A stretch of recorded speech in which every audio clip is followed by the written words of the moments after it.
नमस्कार, मी नीलम जगताप साबळे. बुलेटिनच्या सुरुवातीला एक नजर टाकूयात हेडलाईन्सवर. मुंबईत पुन्हा एकदा मराठी गुजराती वाद समोर.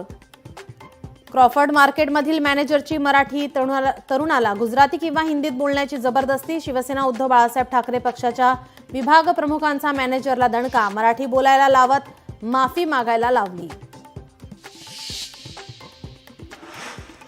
क्षमतेप्रमाणे काम करण्याची संधी मिळाली नाही, पक्षानं संधी दिली नाही असं बोललो नाही. भास्कर जाधवांचं स्पष्टीकरण. तर शिवसेनेचे खरे वारसदार उद्धव ठाकरेच, भास्कर जाधवांचा दावा. शिवसेना भवनात राजापूर मतदारसंघातील पदाधिकारी आणि कार्यकर्त्यांची बैठक. विनायक राऊत सायंकाळी 5 वाजता करणार मार्गदर्शन. माजी रेल्वे मंत्री आणि राजदचे नेते लालू प्रसाद यादव यांची महाकुंभवर टीका. तर रेल्वेच्या गैरव्यवस्थापनामुळेच अपघात, रेल्वे मंत्र्यांनी अपघाताची जबाबदारी स्वीकारावी, लालू प्रसाद यांची मागणी. नवी दिल्ली रेल्वे स्थानकावर चेंगराचेंगरी, 18 जणांचा मृत्यू, अनेक प्रवासी जखमी. घटनेतील जखमींना स्थानिक रुग्णालयात उपचारासाठी केलं दाखल. राहुल गांधी आणि प्रियंका गांधी आज प्रयागराजला जाणार. महाकुंभ मेळ्यात सहभागी होऊन संगमात स्नान करणार. काँग्रेस कार्यकर्त्यांकडून मोठ्या प्रमाणात तयारी.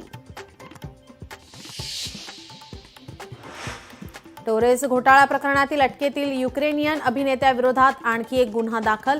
परदेशी आरोपींना मुंबईत प्रस्थापित करण्यास मदत केल्याचा आरोप. बनावट जन्म प्रमाणपत्राद्वारे भारतीय पारपत्र मिळवण्याचाही प्रयत्न केल्याचं उघड.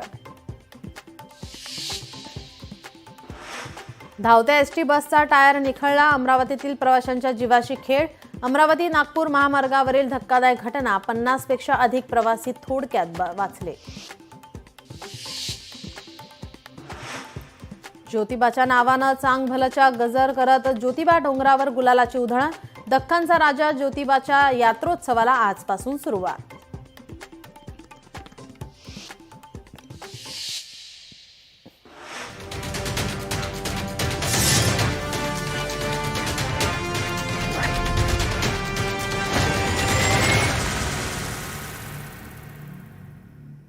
आता बातम्या पाहूयात विस्ताराने. मुंबईमध्ये पुन्हा एकदा मराठी आणि गुजराती वाद